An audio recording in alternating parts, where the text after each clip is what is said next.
যারা নাকি গবেষণা করে, বড় বড় সায়েন্টিস্ট, বিজ্ঞানী, তারা কখনো নাস্তিক হয় না। বড় বড় বিজ্ঞানী কোনোদিন নাস্তিক হয় না। আল্লাহরে মানুক আর না মানুক, অন্তত এইটা স্বীকার করে নিশ্চয়ই এই সব কিছুকে কন্ট্রোল করার জন্য কেউ না কেউ আছে, নইলে এইরকম সিস্টেমেটিক পদ্ধতিতে এটা চলতে পারে না। আমি গত কয়েক বছর আগে মহাশূন্য গবেষণাগার, যেখানে মহাশূন্য গবেষণা হয়, হিউস্টন, আমেরিকার একটা স্টেট, এখানে নাসা মহাশূন্য গবেষণাগারের কয়েকটা সেন্টার আছে। একটা হচ্ছে ওয়াশিংটন, একটা হচ্ছে ফ্লোরিডা, আর একটা হচ্ছে হিউস্টন। হিউস্টন যেখান থেকে মাইকেল কলিন্স, নীল আর্মস্ট্রং যেখান থেকে তারা চাঁদে গমন করেছিল, সেই জায়গাটা, সেখানে আমি গিয়েছি। হিউস্টন ইউনিভার্সিটিতে আমার প্রোগ্রাম ছিল। ওরা আমার জন্য সময় বার করলো মহাশূন্য গবেষণাগার দেখার জন্য। 5 ঘন্টা সময়, 5 দিন লাগে দেখতে, বিশাল এরিয়া। আমি 5 ঘন্টা হাতে সময় ছিল, আমি দেখলাম, বিজ্ঞানীদের সঙ্গে কথা বললাম কিভাবে তারা চাঁদে গিয়েছিল। নীল আর্মস্ট্রং যে পোশাকটা পরে গিয়েছিলেন, সেই পোশাকটা এখনো আছে। যে গাড়িতে চাঁদে নেমেছিলেন, সে গাড়িটাও সেখানে আছে। সেখানে আপনার এই সামিয়ানাটার মতো এরকম একটা প্লেট লাগানো আছে, সেই প্লেটটা তামা। ওই প্লেটে লেখা আছে যে আমি যখন চাঁদে নামলাম তখন আমার কানে একটা আওয়াজ এলো। সে আওয়াজটা হচ্ছিল, আমি মিশরের রাজধানী কায়রোতে একটা সেমিনারে গিয়েছিলাম। দুপুরের সময় মসজিদের মাইক থেকে যে ধরনের আওয়াজ শুনেছি আমি, ঠিক চাঁদে পা রাখার সাথে সাথে ওই রকম একটি আওয়াজ আমার কানের মধ্যে প্রবেশ করেছে। পাগলেরা বুঝবে কি? 2 পাতা ইংরেজি বই, 3 খান বিজ্ঞানের বই পড়িয়া কয় সব বুঝেছি। কিচ্ছু বোঝো নাই, কিচ্ছু বোঝো নাই। আইনস্টাইন এত বড় মনীষী মৃত্যুর সময় বলেছেন, জ্ঞান সমুদ্রের বেলাভূমিতে দাঁড়িয়ে সামান্য বালু কণা নিয়ে নাড়াচাড়া করলাম, জ্ঞানের অসীম অকুল সমুদ্রের কিছুই দেখতে পারলাম না। শেখ সাদী রহমতুল্লাহ আলাইহি বলেছেন, মৃত্যুর সময় মালুম শোধ কে হিচ মালুম না শোধ, সারা জীবন বসে সাধনা করে বুঝিলাম ইহা যে কিছুই বুঝিলাম না। কথা কি বোঝায়, মাথার মধ্যে আসে? আর এই ছাগল পাগল 2 দিন ইউনিভার্সিটির বারান্দা দিয়ে ঘুরছে, ডক্টরের ডিগ্রি একটা লাগাইছে, জনমের মতো ডক্টরের ডিগ্রি লাগায়। শকুনে যত গোস্ত খায়, এই গোস্ত যদি কিনে খাওয়া লাগতো তাহলে শকুনে এত গোস্ত খাইতে পারতো? লেখাপড়া তো আর লাগে না, এই সমানে ডিগ্রি লাগাচ্ছে ম্যানেজ করে। এই সব ডিগ্রির দাম নাই। কোরআন শরীফের জ্ঞান যার কাছে নাই, তার জ্ঞানের কোনো মূল্যই নাই। বিজ্ঞানীরা কিভাবে মহাশূন্যে গিয়েছেন, কেমনে গেলেন, কিভাবে গেলেন, সেগুলি সব আমি দেখেছি। আলহামদুলিল্লাহ, তাদের সঙ্গে আমি কথা বলেছি।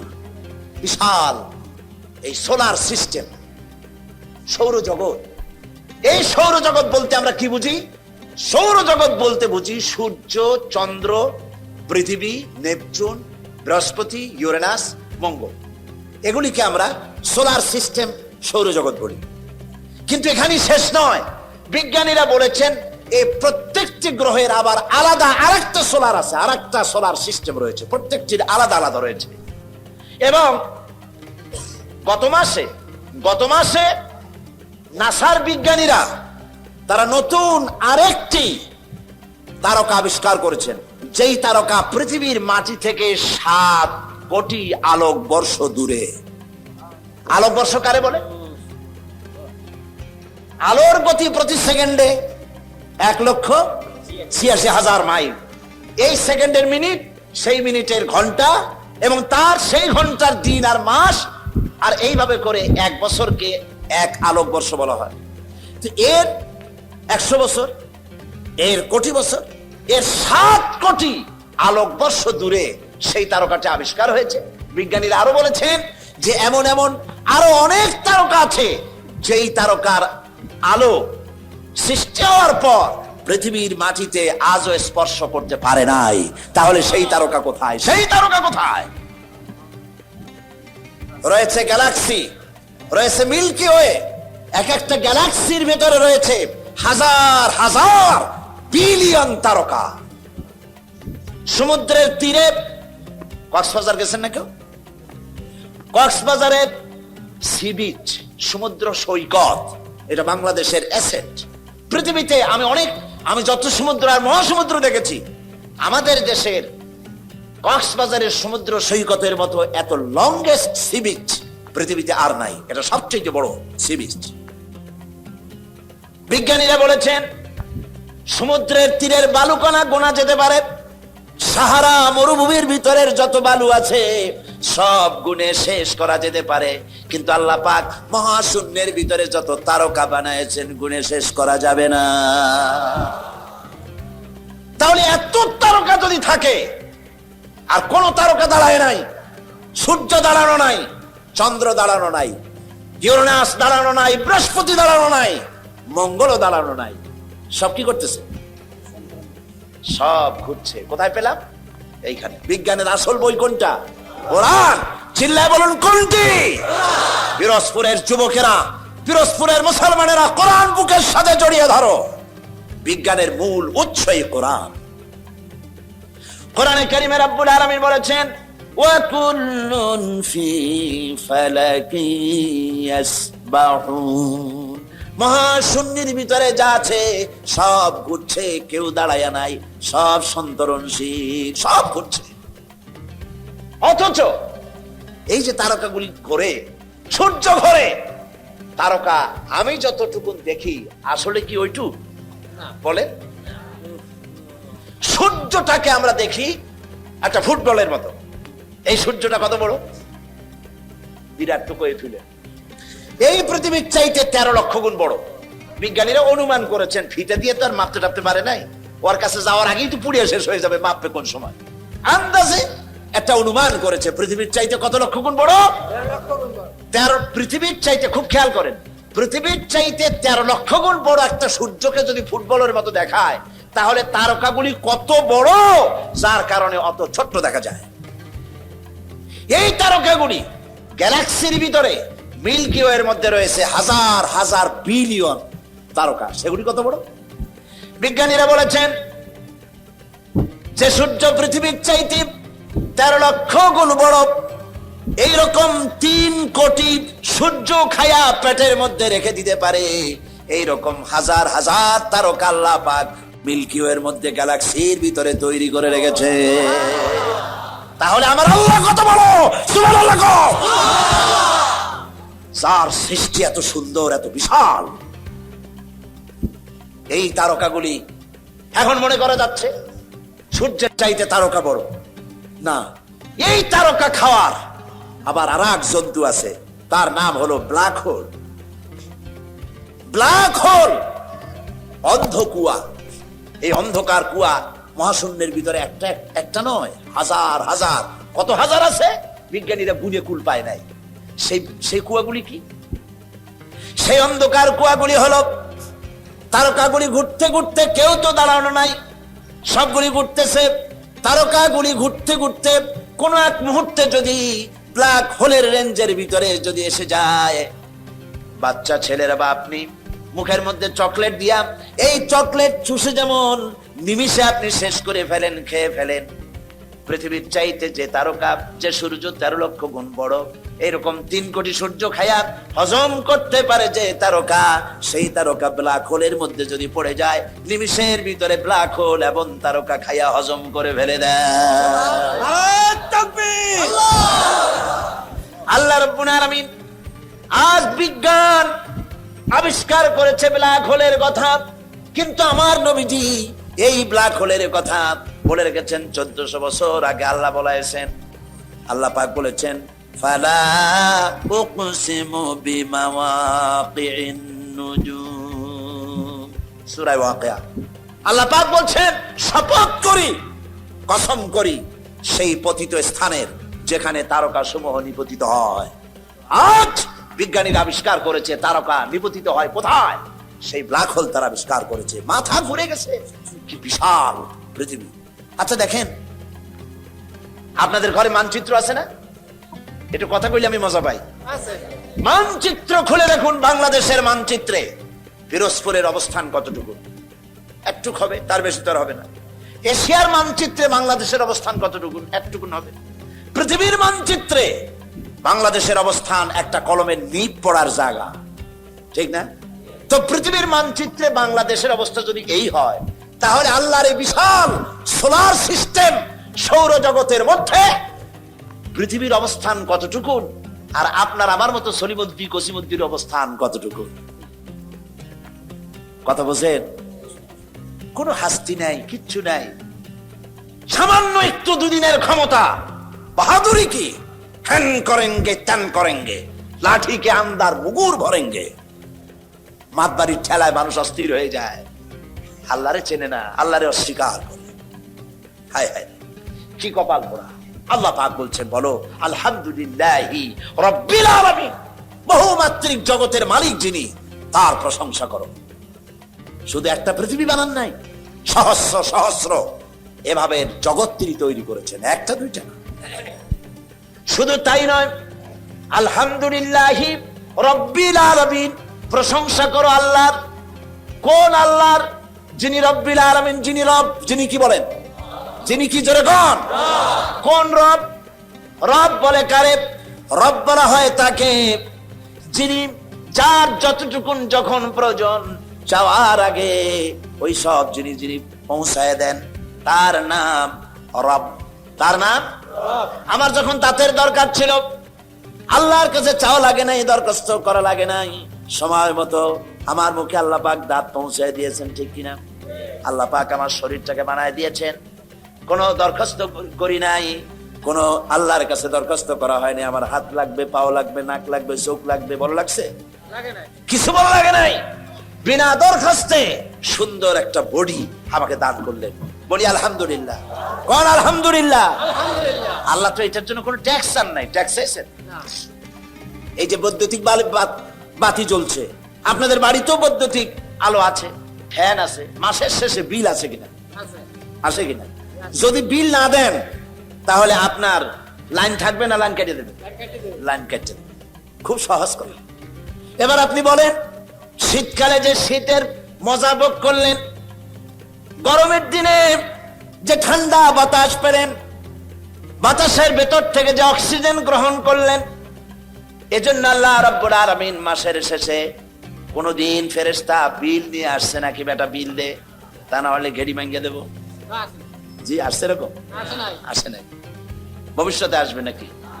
আল্লাহ রাব্বুল আলামিন কোন বিলের ব্যবস্থা করেন নাই, পয়সা দিয়া বিল দেওয়া লাগবে না, নিয়ামত খাওয়ার শুকর আদায় করো, আলহামদুলিল্লাহি রাব্বিল আলামিন, শুকর আদায়। আর দেখুন, সমস্ত নেসেসারি এসেনশিয়াল সব থেকে জরুরি জিনিসগুলি আল্লাহ নিজের হাতে রেখেছেন, না গভর্নমেন্টের হাতে দিয়েছে? আল্লাহ জানেন এগুলো ক্ষমতায় গেলে দারুণ শয়তানি করবে, সেই জন্য আল্লাহ এদের হাতে দেয় নাই, আসল জিনিস আল্লাহ নিজের হাতে রাখছে। কার হাতে? নিজের হাতে। এই বাতাসটা যদি আল্লাহ কোনো গভর্নমেন্টের হাতে দিয়ে দিতেন, হায় হায়, খবর আল্লে। বাতাসটা যদি গভর্নমেন্টের হাতে রাখতো, গভর্নমেন্ট বলতো বিরোধী দলের দাবি মানি না, বাতাস দেবো না, মোটে মর, শ্বাসরুদ্ধ করে বের বের, ঠিক না? পানি, বাতাস, অক্সিজেন, প্রাণী জগৎ বাঁচাতে যা লাগে এগুলি কার কন্ট্রোলে? আল্লাহ মানুষের হাতে দেয় নাই। মোটে সুযোগ পায় না, তাই কয় ভাতে মারবো, পানি পারবো। আর যদি সুযোগ পায় তাকে মারিয়ে ফেলাবে। এই জন্য আল্লাহ আসল জিনিস নিজের হাতে রাখছে। সুবহানাল্লাহ। আল্লাহ পাক এই বাতাস, পানি, অক্সিজেন দিয়ে মানুষকে বাঁচাচ্ছেন। সুবহানাল্লাহ। কি সুন্দর করে বডিটা বানালেন, তাকান। আমার নবীজি বলেছেন, আমার নবী বলেছেন, কেউ যদি আল্লাহর সৃষ্টি নৈপুণ্যতার উপরে, সৃষ্টির কলা কুশলতার উপরে একটা ঘন্টা গবেষণা করে, চিন্তা করে, তাহলে আল্লাহ রাব্বুল আলামিন ওই বান্দার আমলনামায় 60 বছরের নফল ইবাদতের সওয়াব লিখে দিবে। চিন্তা করো, মাথাটা দিছি, চিন্তা করো। আমরাও চিন্তা করি, মানুষে ঠকান যায় কি করিয়া, ইহা চিন্তা করা হয়। ওজনে কেমনে কম দেওয়া যাবে, খাদ্যে কেমনে ভেজাল দেওয়া যাবে, চাউলের মধ্যে আর কত তুষ মিশানো যাবে, এই হলো চিন্তা।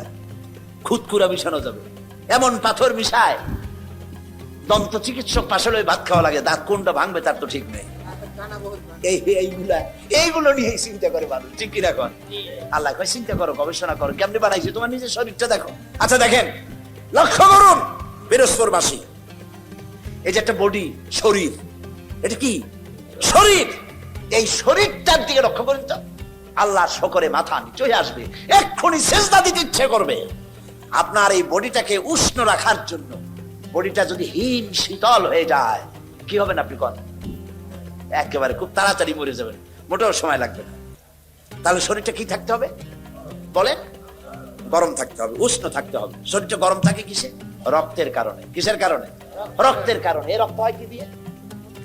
রক্ত তৈরি হয় কার্বোহাইড্রেট দিয়ে। কার্বোহাইড্রেট কাকে বলে? কার্বোহাইড্রেট হচ্ছে 4 প্রকার: ডাল, ডাল জাতীয় খাদ্য; চিনি, চিনি জাতীয় খাদ্য; চাউল, চাউল জাতীয় খাদ্য; আটা, আটা জাতীয় খাদ্য। এই 4 প্রকার খাদ্যকে বলা হয় কার্বোহাইড্রেট। এগুলি যখন আপনি খান, মাছ, গোশ, পনির, দুধ, ঘি, তেল, ফ্যাট, এগুলি যখন খান, তখন স্টমাকের ভিতরে, পেটের ভিতরে আছে স্টমাক, এখানে পাকস্থলী। সেই পাকস্থলীর ভিতরে রয়েছে প্যানক্রিয়াস। প্যানক্রিয়াস প্রতি মুহূর্তে ইনসুলিন তৈরি করে। ইনসুলিন তৈরি করে আপনার খাদ্য হজম করার জন্য সহযোগিতা করে। হজম হলে পরে ওই খাদ্য দিয়ে, প্রাণ শক্তি দিয়ে আপনার ব্লাড তৈরি হয়। ব্লাড যখন তৈরি হলো, এই ব্লাড যদি এক জায়গায় জমা থাকে, তাহলে তো আপনি মরবেন আরো তাড়াতাড়ি। এখন শরীর সবটা গরম বানাইতে হবে না খালি মাথা গরম বানাইতে হবে? কোনটা কথা? খালি যদি মাথা গরম হয় তাহলে তো আপনি মানুষ খালি পিটাইবেন, যারে ভাবেন তারে পিটাবেন। এই জন্য মাথা গরম বানানো যাবে না। পা থেকে শুরু করে মাথা পর্যন্ত একটা ভারসাম্য রক্ষা করে এই তাপমাত্রাকে সমানভাবে দিতে হবে। সেজন্য কি করতে হবে? সেজন্য আল্লাহ পাক পায়ের নখ থেকে শুরু করে মাথার চুল পর্যন্ত অসংখ্য নার্ভ সিস্টেম চালু করেছেন, রগ রেশা। কোন সুবহানাল্লাহ। রগ, এই রগ কতগুলি? রগ কইলি তো বোঝেন না, কি বোঝেন না? শিরা, উপশিরা, রগ, শিরা সব আমরা বুঝি, ঠিক না? এই রগ এবং শিরা কতগুলি মানুষের শরীরে? চিকিৎসা বিজ্ঞানীরা বলেছেন, মানুষের শরীরের ভিতরে যত রগ আছে, সমস্ত রগ একটা একটা করে যদি জোড়া দেওয়া যায়, তাহলে পৃথিবীটাকে 3 বার ঘুরে আসা যাবে। শুনতে কেমন কেমন লাগে, যেটা কিভাবে সম্ভব? কিভাবে সম্ভব? এইভাবেই সম্ভব যেভাবে আল্লাহ করেছে। চিকিৎসা বিজ্ঞানীরা আরো বলেছেন, মানুষের শরীরের ভিতরে যত রগ আছে, সমস্ত রগগুলি ছিঁড়ে ছিঁড়ে একটার পাশে যদি আরেকটা এভাবে সাজানো যায়, তাহলে 3 একর জমি লাগবে তা সাজায়া রাখতে। 3 একর জমিন লাগবে একটা মানুষের রগ রেশা দিয়ে। এখন রক্তগুলি যেখানে যাবে না, সে জায়গাটা কি হয়ে যাবে? সাহায্য করেন আমাকে, কি হবে? না শুধু ঠান্ডা হবে কেন, প্যারালাইজড হয়ে যাবে, রক্ত চলাচল করবে না, পক্ষাঘাত হয়ে যাবে। এখন এই রক্ত মাথা থেকে শুরু করে পা পর্যন্ত পৌঁছে দেওয়ার জন্য মানুষের শরীরের মধ্যে আল্লাহ একটা জেনারেটর তৈরি করে দিয়েছেন। আপনারা কিন্তু সুবহানাল্লাহ কইতে পারেন না, বিনা পয়সায় পাইছেন তো, সেই জন্য সুবহানাল্লাহ আসে না। একটা জেনারেটর দিয়েছেন, সেই জেনারেটরের নাম কি? হার্ট। সেটার নাম হৃৎপিণ্ড। হৃৎপিণ্ডের কাজ কি? হৃৎপিণ্ডের কাজ হচ্ছে সিস্টোলিক এন্ড ডায়াস্টোলিক, সংকোচন সম্প্রসারণ এরকম করা। চিকিৎসা বিজ্ঞানীরা বলেছেন, মানুষের শরীরের সব বুঝি, কিন্তু হার্টটা এরকম এরকম করে কেন, আজ পর্যন্ত চিকিৎসা বিজ্ঞানীরা আবিষ্কার করতে পারে না। এটা কেন করে? ওটা আল্লাহর হুকুম। এটা কি? আল্লাহর হুকুম। এরকম করছে, পাঞ্চিং করছে, আর রক্তগুলি প্রতি মুহূর্তে রগের মধ্য দিয়ে পা থেকে শুরু করে মাথা পর্যন্ত সাপ্লাই করে শরীরকে মৃত্যুর হাত থেকে রক্ষা করছে। শরীরকে এনার্জেটিক, শরীরকে সচল করে দিচ্ছে। এখন মানুষেরা খায় খুব বেশি, মানুষ কিন্তু না খাইয়ে মরে না, খাইয়েই মরে। পাঙ্গাসের পেটি, খাসির চর্বি, বড় বড় রসগোল্লা, এগুলা জম্মের খাওয়া খায়। খাইয়া মোছে তেল মাখে, আর কয় যে কেমন খাওয়াটা হলো, কয় যে জুইত না, এত নাকি জুইত হয় না। এমন খাওয়া খায় গলায় আঙ্গুল দিলে পাওয়া যায়, পেটের উপরে উকুন মারা যায়। এইরকমের টাইট খাইয়া যারা খায়, তাদের হার্টের যে আর্টারি আছে, যে মোটা মোটা রগের ভিতর থেকে রক্তগুলি সাপ্লাই হয়, সেই রগের ভেতরে চর্বি জমে যায়। রগের ভিতরে যখন চর্বি জমে যায় তখন ব্লাড পাস হয় না বলে হার্ট অ্যাটাক করে। আর হার্ট অ্যাটাক যখনই করলো তখন তাকে যদি বেঁচে যায় তাহলে তাকে বাইপাস অপারেশন করতে হবে, রগ লাগবে। বাইপাস অপারেশন হচ্ছে বুক ফেড়ে হার্ট বের করে ওইখানে রগ পাল্টাই আর একটা রগ লাগাইতে হবে। এখন রগ পাবেন কোথায়? এবার দেখেন আল্লাহরে সেজদা না দিয়ে কেমনে পারবেন? আল্লাহ রাব্বুল আলামিন আপনার হার্টে এ ধরনের রোগ হতে পারে, অপারেশন করা লাগতে পারে, রোগ লাগতে পারে, সেই জন্য রব্বুল আলামিন স্পায়ার পার্টস হিসেবে উরুর ভিতরে ঠ্যাঙের মধ্যে আলাদা 4-5টা রগ বানায় দিয়েছে, যে রগগুলি বাইপাস অপারেশনের সময় ডাক্তাররা রান থেকে সেই রগ বের করে কলিজার সাথে লাগাইয়া দেয়। বাইপাস, বাইপাস বোঝেন? সোজা কথা, পিরোজপুরে বাইপাস রোড আছে না, বাইপাস রোড আছে না, এটা বিকল্প জিনিস। কলজা দিয়ে আসল রক্ত যেখান থেকে বাইর হইতো সেই আসল রক্তটা নাই, একটা বাইপাস রোড বাইর করে দেয় ডাক্তাররা। সেই রোড বানাবে কি দিয়া? কাবিখার বম দিয়ে বানানো যাবে না। ওইটার জন্য উরুতে আলাদা আলাদা করে রগ আল্লাহ সৃষ্টি করে দিয়েছেন। সুবহানাল্লাহ কইতে পারলাম না। আরে মুসলমান, কিডনি লাগবে একটা। কিডনি লাগে কয়টা? মাত্র একটি। কিন্তু আল্লাহ পাক 2টি কিডনি দিয়েছেন। একটা যদি নষ্ট হয় তুমি যদি মরে না যাও, আর একটা থাকুক। সুবহানাল্লাহ। কিডনি হচ্ছে আপনার জীবন। বারবার পেশাব হবে, এই জন্য পানি কম খাবেন না, পানি বেশি পরিমাণে পান করবেন। যত পানি পান করবেন তত কিডনি আপনার সচল থাকবে। আলহামদুলিল্লাহ, কি নিয়ামত আল্লাহ দিয়েছেন এই শরীরে। তারপরে দেখুন বডি। এবার তাকান আপনার চোখের দিকে, কি সুন্দর 2টি চোখ। এই চোখ 2টি আছে বলেই তো পৃথিবী দেখি। সুবহানাল্লাহ। পৃথিবী দেখতে পাই, মা দেখতে পাই, বউ দেখতে পাই, কোরআন দেখতে পাই, কাবা শরীফ দেখতে পাই। আমরা আল্লাহর কাছে দোয়া করি, রব্বুল আলামিন আমাদের যতদিন বাঁচায় রেখেছো মৃত্যু পর্যন্ত আমাদের চোখে যে নূর দিয়েছো, দেখার তৌফিক দিয়েছো, মরার আগে চোখের নূর ছিনাইয়া নিও না। বলি আমিন। এবার দেখুন, এই যে আপনারা যেখানে বসা আছেন, এই জায়গায় এতগুলি মানুষের শ্বাস এবং প্রশ্বাস দিয়ে এই জায়গাটা অনেকটা বিষাক্ত হয়ে গিয়েছে। এখানে পলিউশন আছে, এখানে গাড়ির কালো ধোয়া, ধুলা, বালি দিয়ে জায়গাটা ভরা। খালি চোখে ধরা পড়বে না। আপনার কাছে যদি মাইক্রোস্কোপ যন্ত্র থাকতো তাহলে আপনি দেখতে পারতেন এই জায়গাটা কত বিষাক্ত হয়ে আছে শ্বাস প্রশ্বাস এবং পলিউশন দিয়ে। এই পলিউশন, এই ধুলাবালি অহরহ আপনার চোখের মধ্যে ঢুকছে, আপনার রেটিনা, আপনার চোখের দৃষ্টি শক্তিকে নষ্ট করে দিচ্ছে। কিন্তু আপনার চোখের দৃষ্টি যেন নষ্ট না হয়ে যায় পৃথিবীর ধুলাবালি ময়লায়, রোগ জীবাণুতে, আপনার চোখ যেন নষ্ট না হয়ে যায়, সেই জন্য আল্লাহ রাব্বুল আলামিন চোখের ভিতরে এক প্রকারের মেডিসিন, এক প্রকারের পানি রেখে দিয়েছেন। ওই পানিটা হলো ওষুধ। ওই পানিটা সারা চোখে ছড়িয়ে দেওয়ার জন্য চোখের পলক, চোখের পাতা 2টি দিয়েছেন। অনবরত চোখ পলক মারতেছে, আর ওই পানি দিয়া আল্লাহ চোখ পরিষ্কার করে দিতেছে। আরে এমন আল্লাহর সেজদা দেয় না মানুষ, এমন আল্লাহর সেজদা দেয় না। এই চোখের পলক আমরা তো ইচ্ছে করে মারি না। এই চোখের পলক এমনি হয়, অটোমেটিক হয় নাকি? অটোমেটিক হয় কিনা? আপনি ইচ্ছে করে করেন না, অটোমেটিক হয়। চোখ দিয়া সব সময় নেগেটিভ দেখি, পজিটিভ বানায়া দেখায় কে? আল্লাহ পাক দেখান। সুবহানাল্লাহ। এরপরে দেখুন ব্রেন। ব্রেন কোথায় আছে? মাথা। ব্রেন, মগজ। এই মগজটা থাকে কোথায়? মাথার মধ্যে থাকে। মাথার ঘিলু, সোজা কথা ঘিলু। এই ঘিলুটা চতুর্দিকে হাড়, চতুর্দিকে কি বলে? হাড়। হাড়ের মধ্যে থাকে ঘিলু। ঘিলু কি শক্ত না নরম? নরম। এই নরম ঘিলুটা, নরম ব্রেনটা রাখার জন্য আল্লাহ সেখানে কিছু ওষুধ রেখেছেন। সামান্য একটু পানির মতো আছে, সেইখানে ব্রেনটা আছে, যাতে করে হাড্ডির সাথে ধাক্কা লেগে আপনি যেন পাগল না হয়ে যান। সুবহানাল্লাহ। এই ব্রেনের ভিতরে রয়েছে অসংখ্য সেল। সেল কি? সেল হচ্ছে CELL, সেল। অসংখ্য সেল আছে ব্রেনের ভেতরে। এই অসংখ্য সেলের ফাংশন কি?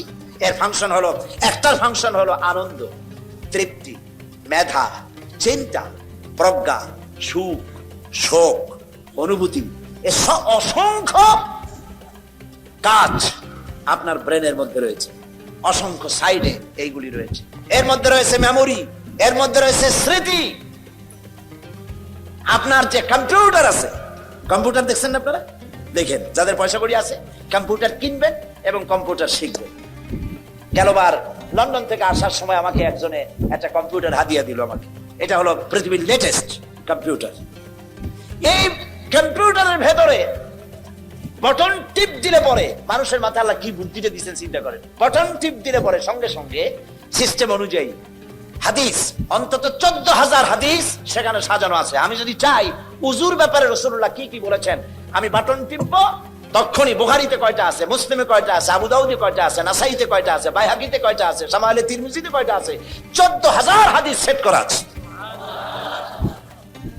প্রত্যেকটি বিষয়ের উপরে কম্পিউটারের মধ্যে সাজায় দিয়েছে। এটা যে সাজানো হলো, কম্পিউটার আমি কিছু বুঝি, আমার নিজের আছে, কিছু কম্পিউটারে কাজ করি। কম্পিউটারের ভিতরে একটা মেমোরি সেল আছে, সেটাকে ইংরেজিতে বলা হয় মাইক্রোচিপস। ছোট্ট 3 আঙ্গুল দিয়ে ধরা যায়, এই ছোট্ট 3 আঙ্গুল দিয়ে ধরা যায় মাইক্রোচিপস। এর ভিতরে 14,000 হাদিস আছে, এর মধ্যে অসংখ্য ডাটা আছে, অসংখ্য সেল আছে, পৃথিবীতে ডাটা যা আছে এর মধ্যে সব ঢুকানো যায়। বিজ্ঞানীরা বলেছেন কম্পিউটারের ডাটায় জানাই মানুষের ব্রেনে আল্লাহ এত মেমোরি দিয়েছেন, সেই মেমোরির ভিতরে পৃথিবীর সমস্ত তথ্য, ইনফরমেশন সবগুলি যদি ঢুকানো যায়, তারপরেও 100 ভাগের 1 ভাগ জায়গাও পূরণ হবে না। এ হচ্ছে সেই ব্রেন। এর কাজটা কি? রাস্তা দিয়ে আপনি হেঁটে যাচ্ছেন, ব্রেন আপনাকে কিভাবে বুদ্ধি দেবে দেখেন। রাস্তা দিয়ে হেঁটে যাচ্ছেন, অন্ধকার রাত, সামনে একটা সাপ পড়ে গেল। আপনারা বাড়ি যাওয়ার সময় যেন সাপ না পড়ে দোয়া করি, বলেন আমি। আবার চিন্তা করবেন সাপ পড়ছে, কাইলেন না যায়। রাস্তায় হেঁটে যাচ্ছেন, সামনে পড়ছে কি? সাপ। দেখছেন কি দিয়ে? চোখ দিয়ে। চোখ দিয়ে সাপ দেখার সঙ্গে সঙ্গে চোখ এটাকে ট্রান্সমিট করেছে বুদ্ধির কাছে। বুদ্ধি কোথায়? ব্রেনে। ওখানে চলে গিয়েছে। ব্রেন সঙ্গে সঙ্গে বলল হাতে লাঠি থাকলে পিটান মার, আর যদি লাঠি না থাকে অ্যাবাউট টার্ন ডাবল মার্চ, পিছে দৌড় মার। এই যে আপনি সাপ দেখলেন, সঙ্গে সঙ্গে দৌড় মারলেন, এই ডিসিশন নিতে সময় লাগছে কয় মিনিট? 1 সেকেন্ড। চোখ দিয়ে দেখলেন, ব্রেনকে ট্রান্সমিট করলেন, ব্রেন পাকে বলে দিল দৌড় মার, আর সঙ্গে সঙ্গে দৌড় মারলেন। সুবহানাল্লাহ। ব্রেনটাকে আল্লাহ ওখানে রেখে দিয়েছেন। আলহামদুলিল্লাহি রাব্বিল আলামিন। প্রশংসা করো সেই আল্লাহ যিনি তোমাকে সৃষ্টি করেছেন। সেই আল্লাহর সিজদা দিবা না? এত সুন্দর করে যিনি বানালেন, তুমি কি পারবা একটা জিহ্বার শুকরিয়া আদায় করতে? আর কেউ আল্লাহ নাই? নাউজুবিল্লাহ। কোরআন পড়ো না, যত হাবিজাবি গান শুনিয়ে বেড়াও। তোমার জিহ্বা দিয়ে আল্লাহর জিকির করো, আল্লাহর শুকর করো। এই জিহ্বাটা কত বড় নিয়ামত। একটি মাত্র টেস্ট মেশিন, নাম কি? জিহ্বা। বলেন নাম কি? এই জিহ্বা কত রকমের টেস্ট পাইলেন। বড়ের টেস্ট একরকম, টমেটোর আর এক রকম, লিচুর এক রকম, আমের এক রকম, কাঁঠালের আর এক রকম, জিলাপির এক রকম, সন্দেশের আর এক রকম, রসগোল্লার আর এক রকম, পাঙ্গাসের এক রকম, বোয়ালের আর এক রকম, পুটির আর এক রকম, ফুলকপির এক রকম, পালং শাকের আর এক রকমের, পুঁই শাকের আর এক রকমের, পোলাওর এক রকমের। না সবগুলি আলু ভর্তার মতো লাগে? সুবহানাল্লাহ কবেন না? এবার দেখেন, একটা জিহ্বায় এত টেস্ট পেলেন, এখন জিহ্বার উপরে না রেখে ওই খাবারগুলি জিহ্বার তলে ঢুকান। আজকে টেস্ট করেন, বাড়ি যেয়ে ভাত খাওয়ার সময় মাছ দিয়ে ভাত মাখায় দিয়ে জিহ্বার তলে ঢুকায় দেন, দেখেন কেমন লাগে। ভালো লাগবে? মোটেও ভালো লাগবে না। তো ভালো লাগার জায়গা কোনটা? আহারে, এমন সুন্দর জিহ্বাটা আল্লাহ দিল। আল্লাহর নাম কয়বার নিছেন? খাওয়ার সময় আলহামদুলিল্লাহ করেন, বিসমিল্লাহ কয়ে শুরু করেন নাই, আলহামদুলিল্লাহ কয়ে খান নাই, খাওয়াটার শেষেও আলহামদুলিল্লাহ করেন নাই। নাফরমানি হইল না? নাফরমানি হইল না? আবার খায় কি?